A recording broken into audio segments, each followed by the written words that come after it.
Hello everyone, welcome back to my channel The Adequate Villa. It is class 9 or গণিত বিষয়ৰ যেটো chapter আছে 8 চতুৰ্ভুজ তাৰে অনুসৰণ 8.2 2 নম্বৰ যেটো কোৱেশ্চন আছে হেতু সমাধান কৰিম আৰু কোৱেশ্চনটো আছে এনেকা ধৰণৰ যে ABC এটা ৰম্বাস AB BC CD আৰু D এৰ মধ্যবিন্দু ক্ৰমে PQ R আৰু S দেখুৱা যে PQ R S এটা আয়তন কোৱেশ্চনৰে কি আছে ABCD এটা ৰম্বাস যাৰ AB BC CD আৰু AD বাহুৰ মধ্যবিন্দু ক্ৰমে PQ R আৰু S দিয়া আছে তো ইয়াৰ পৰা প্ৰমাণ কৰিব লাগে কি যে PQ R S যেটো চতুৰ্ভুজ আছে হেতু এটা কি হ'ব আয়তন হ'ব তো ঠিক আছে বলা প্ৰমাণটো আৰম্ভ কৰো লিখিবা তো কি আছে এইটো সমাধান কৰিবলৈ হলে যেটো মিড পইণ্ট থিওৰেম অৰ্থাৎ মধ্যবিন্দু উপপাদ্য আছে হেতু আমি জানিব লাগিব হেতু আছিল কি যে দুটা বাহুৰ মধ্যবিন্দু সংযোগী ৰেখাডাল কি আছিল এটা ত্ৰিভুজৰ দুটা বাহুৰ মধ্যবিন্দু সংযোগী ৰেখাডাল তৃতীয় বাহুৰ কি হ'ব সমান্তৰাল ইয়াত চোৱা যদি আমি কি লও যে ABC যেটো ত্ৰিভুজ আছে হেতু লও তো AB আৰু BC যেটো বাহু আছে তাৰ মধ্যবিন্দু P আৰু Q গতিকে PQ কি হ'ব কাৰ সমান্তৰাল হ'ব AC ৰ সমান্তৰাল হ'ব আৰু কি আছিল ইকুৱেল টু কি হ'ব হাফ অফ AC ঠিক আছে লাইট লিখিম যে ট্রায়াঙ্গেল ABC ৰ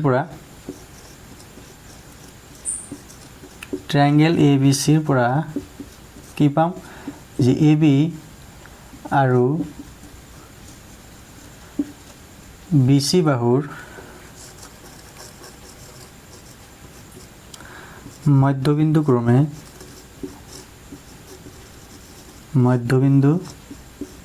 ক্ৰমে P আৰু কি আছে Q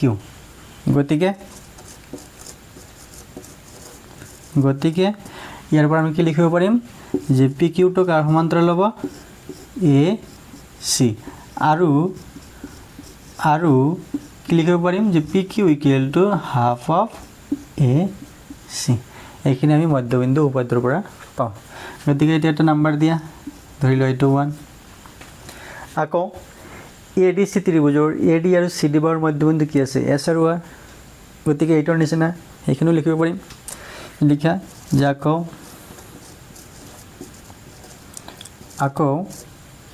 ট্ৰায়াঙ্গেল ADC ৰ কি আছিল যে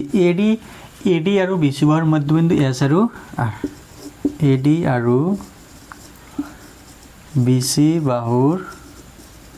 কি আছিল মধ্যবিন্দু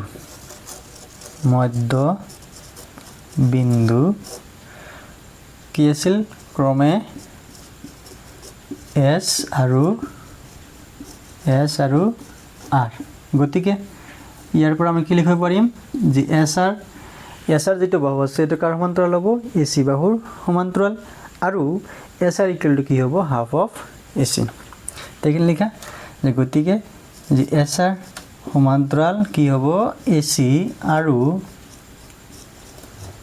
SR ইকুৱেল টু কি হ'ব হাফ অফ AC হেতু দিয়া নাম্বাৰ 2 ঠিক আছে তো নাম্বাৰ 1 ত পাল কি আমি যে PQ সমান্তৰাল AC আৰু BQ equal to half of AC আৰু নাম্বাৰ 2 যেটো আছে হেতু পালে কি যে SR সমান্তৰাল AC আৰু SR equal to half of AC এতিয়া যদি এক নম্বৰ যেটো ইকুৱেশ্যন আৰু 2 নম্বৰ যেটো আছে হেতু যদি কম্পেয়াৰ কৰো তেনহলে কি পাম যেহেতু PQ সমান্তৰাল AC আৰু SR সমান্তৰাল AC গতিকে PQ সমান্তৰাল কি হ'ব SR তো লেখা যে গতিকে 1 আৰু 2 ৰ পৰা পাও 1 আৰু 2 ৰ পৰা পাও কি পাম যে PQ সমান্তৰাল SR PQ সমান্তৰাল SR আৰু কি আছিল যে PQ টো হাফ অফ AC সমান আৰু SR টো কি আছে হাফ অফ AC সমান গতিকে ইয়াৰ পৰা কি লিখিব পাৰিম যে PQ ইকুৱেল টু SR লিখা যে PQ ইকুৱেল টু SR তেলে চোৱা যে PQ R যেটো চতুৰ্ভুজ আছে তাৰ PQ বাহু আৰু SR বাহু আমি কি পালো সমান্তৰাল পালো আৰু তাৰ উপৰি কি পালো যে এই বাহু দুটা কি আছে সমান গতিকে এটা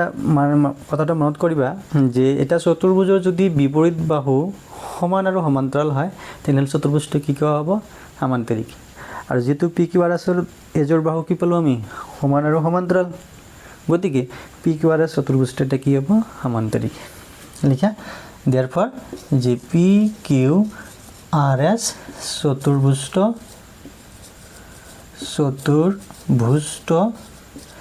এটা কি হ'ব সমান্তৰিক এটা সমান্তৰিক ঠিক আছে এটাই কথা হ'ল যে সমান্তৰিক হ'লে কিন্তু এটা আমি মানে আয়ত বুলি ক'ব নোৱাৰোঁ কিয়নো যে আয়তৰ প্ৰতিটা কোণে কি আছিল 90 ডিগ্ৰী গতিকে এইখিনিৰ পৰা প্ৰমাণ কৰিব লাগিব যে পি কিউ আৰ যেটা সমান্তৰিক আমি পালোঁ তাৰ প্ৰতিটা কোণে কি আছে 90 ডিগ্ৰী তো প্ৰতিটা কোণ মানে কি যেহেতু সমান্তৰিক হৈছে গতিকে এটা কোণ আমি 90 ডিগ্ৰী প্ৰমাণ কৰিলে এটা হৈ যাব কি এটা আয়ত গতিকে এতিয়া আমি প্ৰমাণ কৰিম কি যে পি কিউ আৰ এছ চতুৰ্ভুজৰ এটা কোণ কিমান আছে 90 ডিগ্ৰী ঠিক আছে তো এইখিনি লিখি লোৱা এতিয়া আমি সেকেন্ড পাৰ্টটো কৰিম সেকেন্ড পাৰ্টটো কি প্ৰমাণ কৰিম যে পি কিউ আৰ এছৰ এটা কোণ কিমান আছে 90 ডিগ্ৰী তাৰ কাৰণে চোৱা যে পি কিউটা কাৰ সমান্তৰাল আছিলে এসি আৰু পি কিউ ৰেখাৰ ওপৰতে এইটো কি আছে এল কিউ বা কিউ এল ৰেখা আৰু এসিৰ ওপৰতে এম আৰু এন দুটা বিন্দু আছে গতিকে ইয়াৰ পৰা আমি কি লিখিব পাৰিম যে এল কিউ সমান্তৰাল এম এন ইয়াৰ পৰা লেখা যেহেতু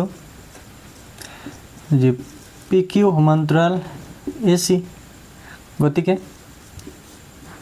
গতিকে ইয়াৰ পৰা কি লিখিম আৰু যে এল কিউ সমান্তৰাল কি হ'ব এম এন এল কিউ সমান্তৰাল এম এন একেদৰে কি আছিলে যে এই বি চি ডি ত্ৰিভুজ যদি লওঁ আমি কি পাম যে কিউ আৰ যেটো বাহু আছে সেইটো কাৰ সমান্তৰাল হ'ব বি ডিৰ সমান্তৰাল গতিকে এইটো প্ৰমাণ কৰিব নালাগে জাষ্ট লিখিলেই হ'ল যে একেদৰে কি আছিল যে কিউ আৰ সমান্তৰাল বি ডি গতিকে কি লিখিব পাৰিম যে এই কিউ এন যেটো আছে এই কিউ এনটো কাৰ সমান্তৰাল হ'ব বি ডিৰ ওপৰত থকা দুটা পইণ্ট এল এম যে লিখিবা যে কিউ এন সমান্তৰাল এল এম যেহেতু এই এল কিউ এন এম বা এম এন কিউ এল যেটো চতুৰ্ভুজ আছিলে তাৰ বিপৰীত বাহু এটা কি পালোঁ আমি সমান্তৰাল পালোঁ গতিকে এটা এটা কি হ'ব সমান্তৰিক এটা লিখিবা যে গতিকে এম এন কিউ এল এটা কি হ'ব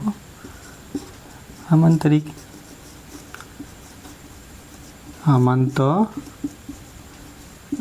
এতিয়া চোৱা এ বি চি ডি যেটো আছিলে সেইটো এটা কি আছিলে ৰম্বাস আৰু আমি জানো কি যে ৰম্বাসৰ কৰ্ণ দুডাল পৰস্পৰ কি হয় লম্বভাৱে সমদ্বিখণ্ডিত হয় গতিকে কৰ্ণ এটা আছিলে কি বি ডি আৰু এটা আছিলে এ চি তো এই বি ডি আৰু এ চি কৰ্ণ দুডালে পৰস্পৰ কি বিন্দুত ছেদিত হৈছে এম বিন্দুত গতিকে এইটো কোণ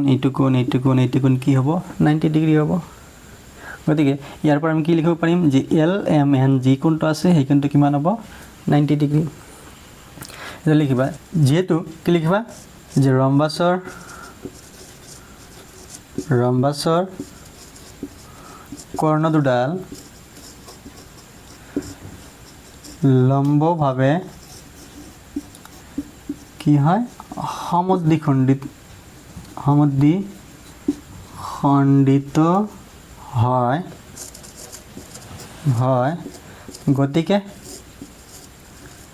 গতিকে angle L M N equal to কিমান হ'ব 90 ডিগ্ৰী এল এম এন যেটো কোণ আছে সেইটো 90 ডিগ্ৰী হ'ল আৰু আমি কি পাইছোঁ যে এম এন কিউ এল এটা কি আছিল সমান্তৰিক আৰু সমান্তৰিকৰ বিপৰীত কোণবিলাক কি হ'ব সমান গতিকে এই কোণটো কি হ'ব 90 ডিগ্ৰী তো ইয়াৰ পৰা লিখা যে অৰ্থাৎ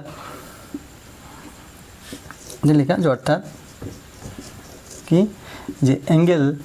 কিউ বা P Q R equal to angle L M N equal to কিমান হ'ব 90 ডিগ্ৰী এইটো হ'ল সমান্তৰিকৰ বিপৰীত কোণ লিখিবা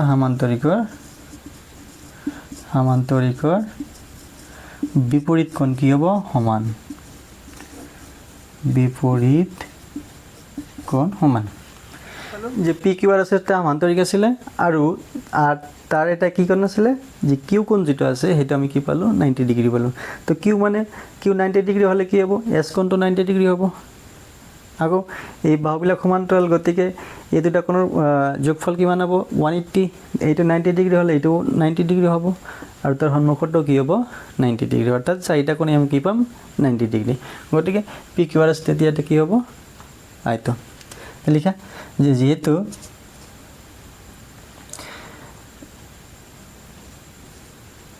যে পি কিউ আৰ এছ এটা সমান্তৰিক আৰু angle P Q R equal to 90 degree গতিকে কি লিখিবা গতিকে পি কিউ আৰ এছ এটা আয়ত তো এইখিনিতে আমাৰ কি আছিল প্ৰমাণটো শেষ